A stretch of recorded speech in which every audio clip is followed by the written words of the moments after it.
Thank you for joining Living One Day Older Network on LinkedIn, Saturdays, 12 noon. That's Eastern Standard Time. Our network attracts a more mature audience, 50 plus, just moi. Ever wish you could capture your life story and develop it into a memoir? Yeah, kind of we all do. Well, this is your lady. This is your lady. Today, my guest is the founder of My Memoir Maker. That is a mouthful. And we have your attention, no doubt, because everybody wants to write a memoir. So let me bring her on. Hello, Eda. Hello, Amy. So good to see you here. I'm very giggly because I'm just going to have such a good time talking about this with you. 50 plus folks really are have our sights on the idea of writing memoirs. Yes. Yeah. So you can turn your life or your business into a book with my coaching, which a lot of people who want to sit down and write, they find that time is very limited. So I make that easy by structuring the process so that you have some work time to work on writing the book. And, for the life story, I have lots of prompts that get you thinking, your creative juices flowing. So that's what I bring to the table to give you that structured hand holding to get you to sit down, write, and make it into a fun process as opposed to a chore. Because some people, believe it or not, they don't feel like sitting at their desk and writing for an hour. They Yeah. think it's a lot of work, and Yeah. it can be a lot of fun. Yes.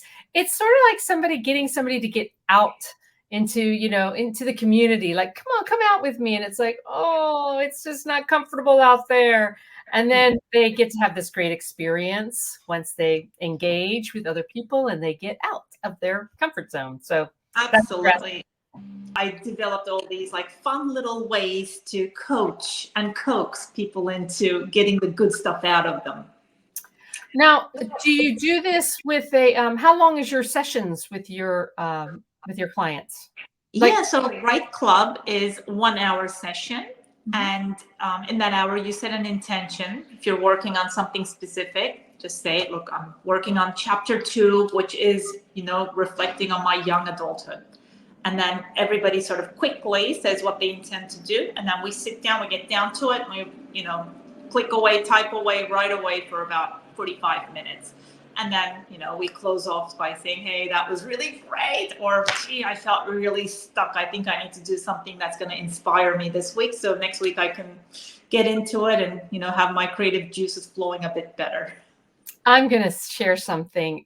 This process is so it's so motivating because you start looking forward to your weekly sessions once you get going. The first page of anything, and you'll have those stuck moments regardless, depending on the topic that you're talking about. But I just want to encapsulate your process about getting together and setting aside that time together, that having a work hour. How long is the series of that you take, the program?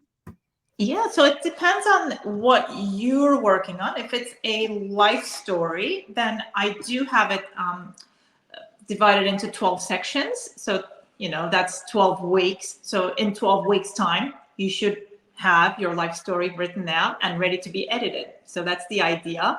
But some people, they can't make it to all the sessions. I'm totally flexible. I get that life happens, emergencies come up, or sometimes you just really need more inspiration in your life to show up for your writing, and totally get that. So, I do say, look, we have about 6 month deadline Yeah. to finish 12 sessions. Yeah, So that's fair how enough. I work, very flexibly. Do you have a group as well? Do you get together as a group with other Yes. writers? And Yes. because that sounds like a lot of fun, because I was looking at some of your questions, and it really does. I mean, you're going to touch on some really personal, I mean, it's your life, right? It's, some really personal topics and subject matters and people. So you must really develop quite a connection with your group, Yes. learning about one another in these vulnerable, sensitive, stories, and giggle a lot, no doubt. There must be a lot of giggling. Yes. A lot of mistakes, a lot of youthful, fun mistakes with haircuts. And, we see some of the photographs as well. So it's fun. It's really Yeah. fun. Yeah. You've really got such a beautiful presentation. Your product is very much, it's a book. There you go. So that's my one. It's called I'm Open to Creating Your Book. And it actually, like, I had to remember my childhood and remember that I always wanted to write books. But as you get older, well-meaning adults in life tells you, oh, it's just not practical. How are you going to get yourself published? You have no contacts.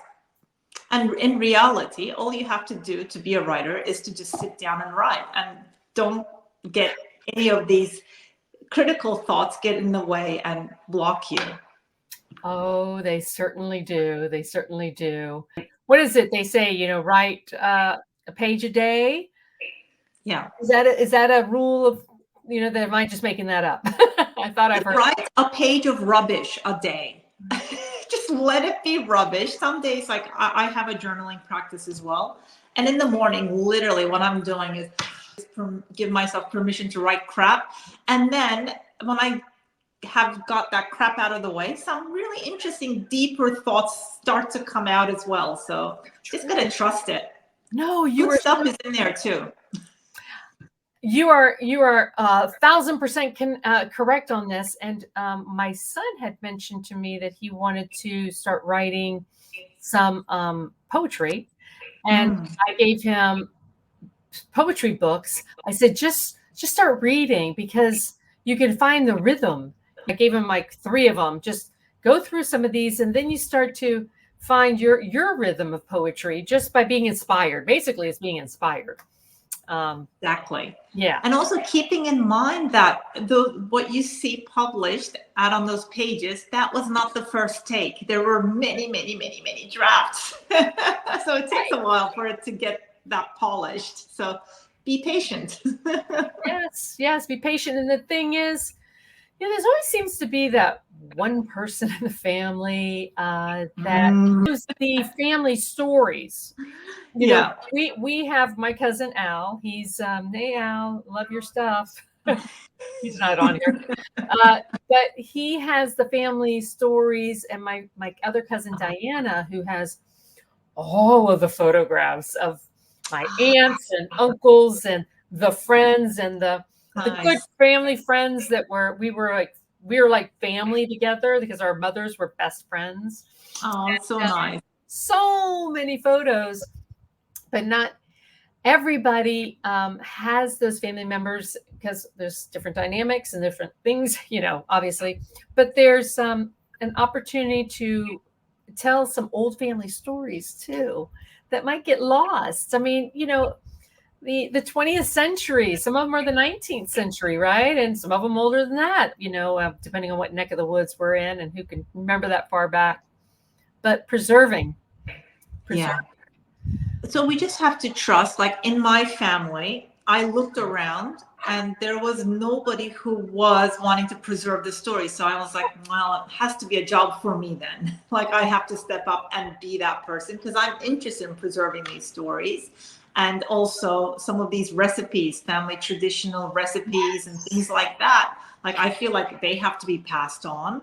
Otherwise they get forgotten. Like and every family has it could be the same well-known recipe, but there's always a little bit of a family secret about, like, maybe a little bit of a different ingredient that gets put in there that makes it unique and special. Sure. Yeah.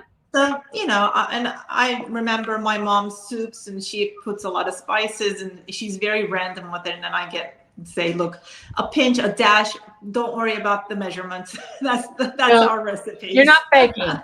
Baking, is a science, but cooking, it's never a science. No. And I just preserved her personality in that, because her personality is very much like create on the, she just is always on the fly. It just comes up with it at the moment. So, in that recipe, pinch, dash, whatever you find around, just throw it in the pot. That captures her personality. Oh, what's like stone soup? Making her own stone soup. My mother-in-law, I want to tell you, it's most likely the most memorable wedding gift was she collected the recipes in the handwritings of my sisters and brothers and my in-laws. Of course, my mom, who's passed last year at 92, and I have a cookbook. It's a 3-ring binder, but my mother-in-law of all people, it's perfect that she created that for me and for my children. Robbie, moves through the that's the legacy. It moves through the family. But we have those recipes, at least some of them. Yeah. Yeah. It sounds like you're that person in your family. You're the one who sort of collects and, makes sure that others see it as well and shares it with the other people. The wisdom keeper. Yeah, is what we call them. Yes, I give it a good go. I am a herald, but I'm telling you, my cousin Al and Diana, separate parts of the family, one on my dad's side, one on my mom's side. They're the ones that did the ancestry.com and oh wow. found and I've got a binder here. Let's see if I can hold it up. This is my mom's side of the family. Pretty significant to the roots here. We're 5th generation Floridian and 7th generation Americans. So wow, go back. Wow, that's goosebumps. My goodness, there's so much history, so much tradition. Yeah. It's I always love it when I get a little feisty with somebody who who I disagree with politically, and they will tell me, you can just leave Florida, and I'm like, I'm a 5G. What you got? My blood is literally in the soil. What you got? You got been here like 5 years? You moved here from New Jersey? Is that what you're going to tell me? I love it. It's so good to know your history like that. And you can just be like, here's my sense of identity, man. I'm part of these, lands. And yeah, it's beautiful. Yeah. Interesting enough, on the other side of life stories, I'm actually looking at, the end of life and what that's going to look like. And I'm just throwing it out there as a random extra. But you just reminded me, because I am 5th generation Floridian, but, I've got thoughts that are really being pulled towards. I would love to be the mulch under a tree overlooking a siesta of the ocean, the Pacific Ocean, in like Oregon or Washington State.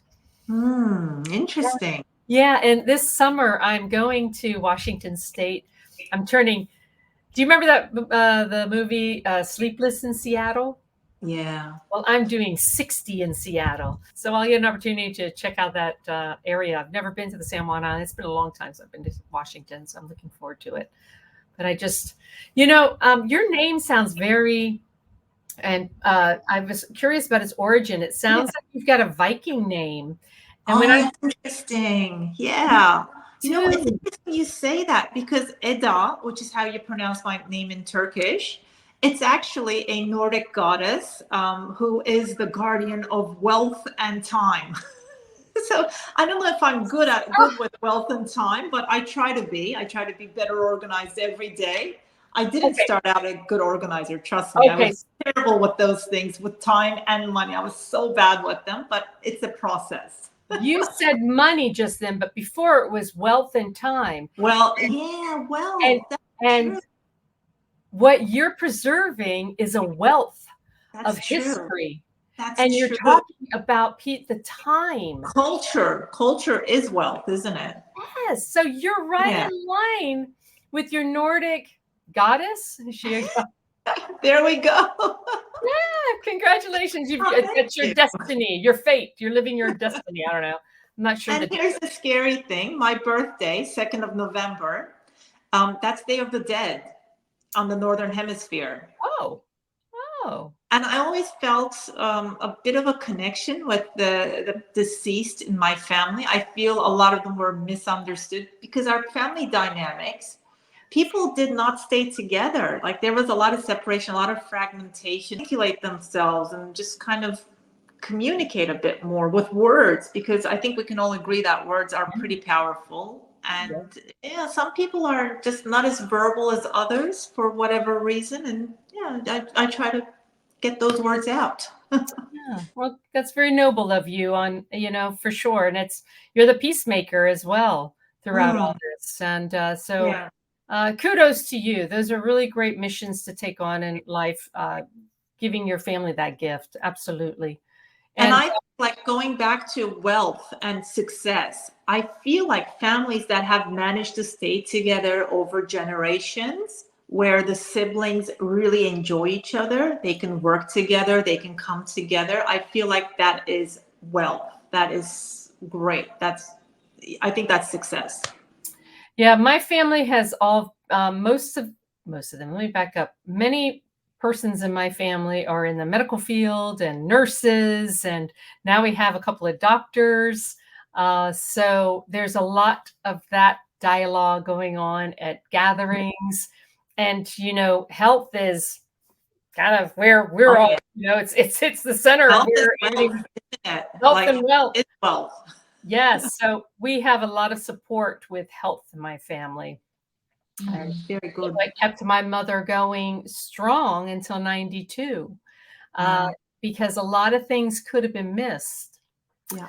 And if there weren't advocates such as her daughters and standing up for her and speaking up, when not just giving total trust to an institution to care for her, but no, we know some things. So that's definitely have bonded us together as a family, having each other's backs. Yeah, nice. And livers and hearts and ears. Yes. And also having that kind of positive dynamic where you're just there for each other. There's a lot of trust, and that's really powerful. Yes, it is, because when you're in a vulnerable place of being confused and scared about a bump, a lump, or a symptom, it's nice to be able to call somebody, or when you have a first child and then you've got other siblings who've gone through it already. Oh, what a relief. What a relief it can be to have somebody there to turn to, right? Yeah. I mean, it's emotional support as well, being emotionally there for each other. That's a big part of the health as well, isn't it? Having that emotional support, having someone you can talk to. Yeah, it's powerful. So we'd love to get an action call for you. What's the action call you want to share with our listeners today? Yeah. Anyone who's listening, who's interested, who has a bit of time, and they think they can sit down for an hour a week to start writing their life stories, I invite you to sign up to my newsletter on mymemoirmaker.com, so you can start receiving the prompts and see where it takes you from there. Thank you so much. I've enjoyed this thoroughly, and I look forward to more talks with you, and love to have you on again later, another time, another day in the different hemisphere that we sit in. Thank you for joining me today. Come to Sydney. Thank you. So thank you, everybody, for joining us today. That was a really stimulating conversation, and I do look forward to you all listening to it thoroughly. You're going to get a lot out of it. Anybody else wants to come on and speak to an audience of 50 plus more mature audience? We are growing forward with time. We are out there spending money. We're sharing ideas. So come on and let's see what it is that your business has to say to us. Thank you, everybody.